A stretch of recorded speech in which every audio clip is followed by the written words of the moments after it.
오늘 우리는 참으로 참담한 시대를 살아가고 있습니다. 매일 아침 전해지는 뉴스 기사들은 마치 성경 속 소돔과 고모라의 기록이 21세기 지구촌 곳곳에서 그대로 재현되고 있음을 보여줍니다. 먼저 이 땅의 도덕적 근간이 송두리째 흔들리고 있습니다. 성적 자유라는 이름 아래 하나님의 창조 질서가 부정되고 또 성적 문란함이 문화라는 탈을 쓰고 자녀들의 안방까지, 우리 자녀들이 함께 거주하는 이 안방, 가정에까지 침투해 있습니다. 생명의 존엄성은 자취를 감추고 분노를 조절하지 못한 무차별적인 살인과 끔찍한 아동학대 소식도 끊이지 않습니다. 뿐만 아니라 보이지 않는 곳에서 행해지는 착취와 부정부패의 신음소리, 이제 임계점을 넘어서고 세계 곳곳에서 터져나오는 전쟁의 호화 속에서 무고한 생명들이 죽어가고 있습니다. 그렇다면 우리가 할 일이 무엇이겠습니까?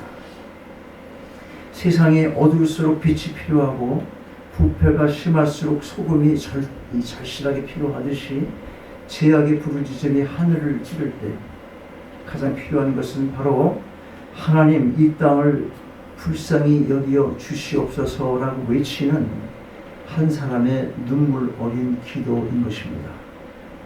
오늘 본문은 인류 역사상 가장 타락했던 도성 소돔과 고모라의 멸망 직전에 긴박한 상황을 보여주고 있습니다.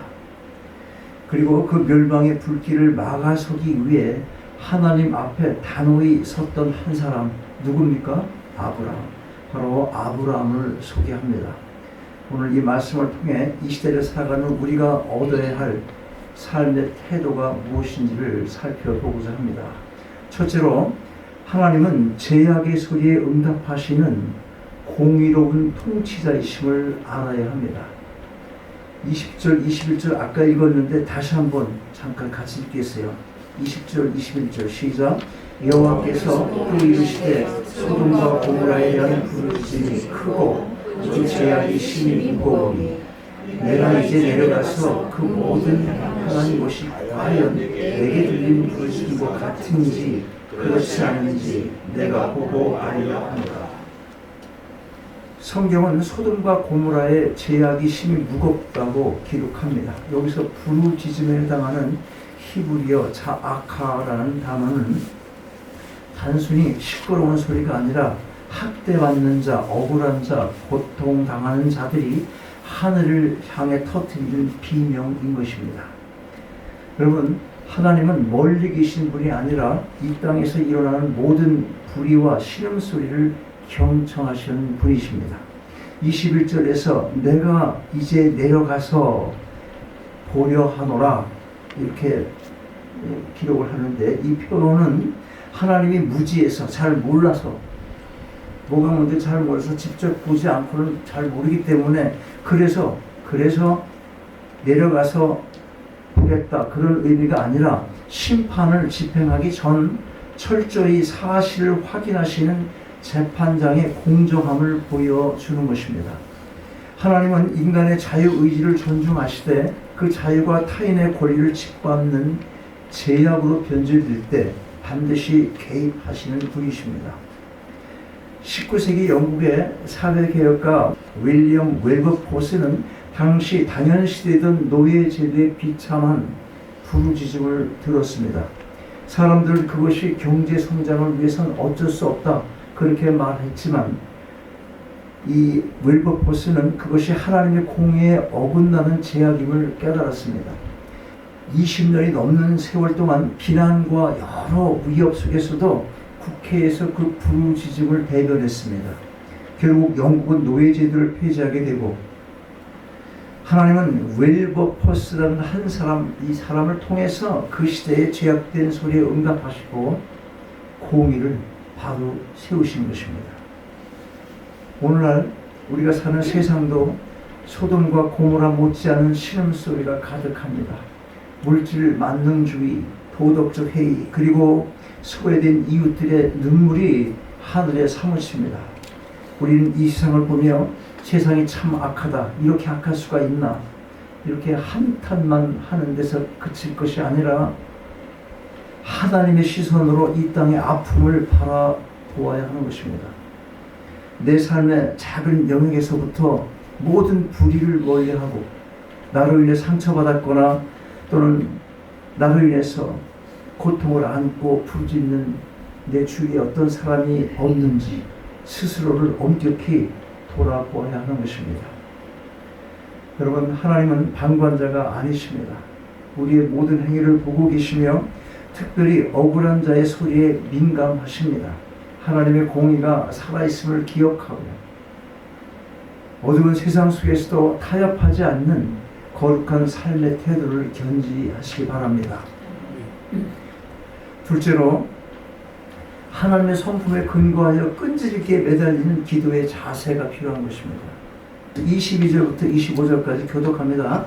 그 사람들이 거기서 떠나 소돔으로 향하여 가고 아브라함은 여호와 앞에 그대로 섰더니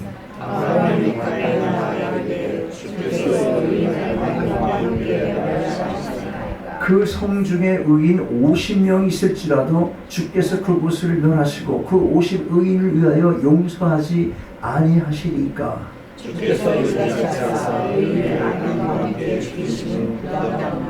의인과 악인을 같이 하심도 부당하나이다. 세상을 심판하시는 이가 정의를 행하실 것이 아닙니까? 아브라함은 하나님께서 심판의 계획을 알려주셨을 때 그 자리에서 물러나지 않고 하나님 앞에 그대로 섰다고 성경은 말합니다. 이것은 매우 도전적이고 친밀한 그런 자세입니다. 도전적이지만 친밀한 자세이기도 하다는 거예요. 아브라함은 단순히 내 조카 롯을 살려주세요라고 매달린 것이 아닌 것입니다. 그는 세상을 심판하신 이가 정의를 행하셔야 하지 않겠냐, 그걸 하나님께 말씀드려요. 공의로우신 하나님이 공의롭게 심판하셔야 되지 않으시겠냐고. 그래야 되는 거 아니에요? 이렇게 말한다는 거예요. 이거 친밀하지 않으면 이 말 할 수 있어요? 하나님이 무서움으로만 늘 존재하시는 분으로 생각한다면 말도 한마디 못할 거 아니에요. 그렇게 되지 않아요. 하나님은 우리가 분명히 경외해야 돼요. 얼성가시니까 경외해야 할 대상이지만 그러나 친밀함이 함께 요구되는 겁니다. 예배는 하나님의 공적인 객관적인 그런 정의로움과 공의로움과 장엄함, 경외로움이 같이 있지만 또한 뭐가 있어야 되냐면 친밀함이 있어야 되는 거예요. 내적으로 내게 다가오셔서 말씀하시는 그 하나님을 내가 경험하지 못하면 예배가 맨날 형식적이 되는 거예요. 무섭고 두려운 하나님이지만 내 속에 거하시는 성령님을 통해서 말씀하시는 것, 내 속에 무엇을 말씀하고 있는지를 깨달아서 알게 되고, 이 하나님이 지금도 나를 이렇게 이끄시는구나. 이거 깨닫지 못하면 예배가 공허한 겁니다. 그냥 주일날 예배 출석한 거예요. 그러면 무슨 변화가 있겠어요? 이것은 하나님의 공의와 자비라는 성품에 근거한 기도입니다. 아브라함은 하나님의 마음을 가장 잘 이해하는 벗으로서 하나님의 명예를 걸고 이 땅의 생명들을 위해서 변호하고 있는 것입니다. 어느 시골 마을에 가뭄이 극심했을 때 온 마을 사람들이 모여서 기도회를 갖기로 했습니다. 그런데 오직 한 어린 소녀만이 우산을 들고 나타났어요. 사람들은 비도 안 오는데 웬 우산이냐며 웃었지만 그 소녀가 대답을 해요. 우리가 비를 내려달라고 기도하러 가는데 우산을 가져오는 게 당연하지 않습니까? 이 소녀는 하나님의 신실하심을 그대로 믿었던 것입니다. 기도하면 들어주시는 하나님을 믿었다는 거예요. 이런 믿음이 이 시대에 우리에게 있어야 되는 겁니다. 아브라함의 기도가 바로 이와 같습니다. 그는 하나님이 자비로우신 분임을 확신했기 때문에 감히 창조주께 질문하며 매달릴 수 있었던 것입니다. 그러면 우리의 기도는 어떻습니까? 그저 내 명단에 있는 소원들을 읊조리고 끝나지는 않습니까? 아브라함처럼 하나님의 성품을 붙들고 기도를 해야 합니다. 하나님은 사랑이시니까 이 가정을 불쌍히 여겨주시옵소서. 하나님의 성품이 그렇잖아요. 하나님은 치료자이시잖아요. 하나님 치료자이시니까 이 질병 가운데 역사해 주시옵소서. 이렇게 하나님의 능력을 선포하며 구하시기 바랍니다. 기도는 단순히 정보를 전달하는 것이 아니라 하나님한테 하나님의 마음과 나의 마음이 합쳐지는 거룩한 씨름인 것이에요. 씨름. 야곱이 어떻게 기도합니까? 어떻게? 나 이렇게 해주지 않으면 안 가겠습니다. 하는 걸 씨름했다고 말하잖아. 기도요. 그래서 기도가 힘들어. 노동이에요. 노동. 뭔가가 의지를 써서 해야 되는 건 정말 힘이 들다. 기도가 그래. 여러분, 그러니까 그런 의지도 좀 달라고 기도하고 하나님과 친밀함을 유지하기 위해서 끊임없이 노력하면서 기도의 자세를 가져야 하는 거예요. 다시 얘기하면 하나님의 마음과 나의 마음이 합쳐지는 거룩한 씨름이 기도다 하는 것입니다. 여러분, 하나님은 우리와 깊은 대화를 나누기 원하십니다. 때로는 이해되지 않는 상황 속에서도 하나님께 질문하고 그분의 선하심을 신뢰하며 기도의 자리를 끝까지 지키십시오. 여러분 모두가 하나님의 마음을 감동시키는 끈질기고 진실한 기도의 사람이 되시길 바랍니다. 세 번째, 세상을 보존하는 의인 10명의 사명과 책임을 감당해야 할 것입니다. 자, 26절부터 33절인데, 자, 교독하면서 읽겠어요. 여기 있죠. 교독하면서 여호와께서 이르시되 내가 만일 소돔 성읍 가운데에서 의인 50명을 찾으면 그들을 위하여 온 지역을 용서하리라. 본문의 앞부는 아브라함과 하나님의 숫자 협상이에요. 숫자가 계속 나오잖아요. 50명에서 시작해서 45명, 그 다음에 40명, 30명, 20명, 그리고 마지막 10명. 아브라함은 6번이나 하나님의 자비를 구합니다. 10명 쭉 내려왔잖아. 50명에서부터. 그럼 계속 뭐라고 그래? 하나님 뭐라고 그러셔?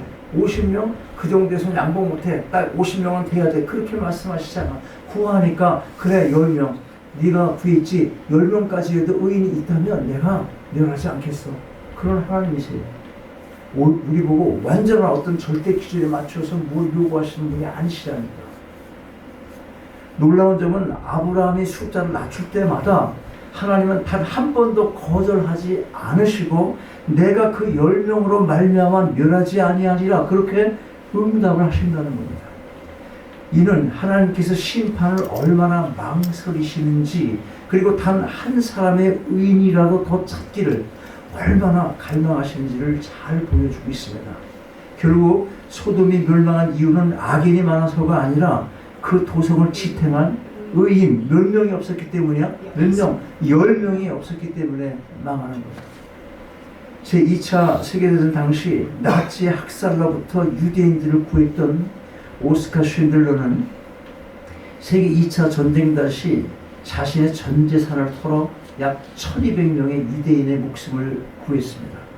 전쟁이 끝난 후 그는 자신이 더 많은 사람을 구하지 못했다면서 더 많은 사람을 구했어야 되는데 더 많은 사람을 구하지 못했다고 하면서 자책을 했습니다.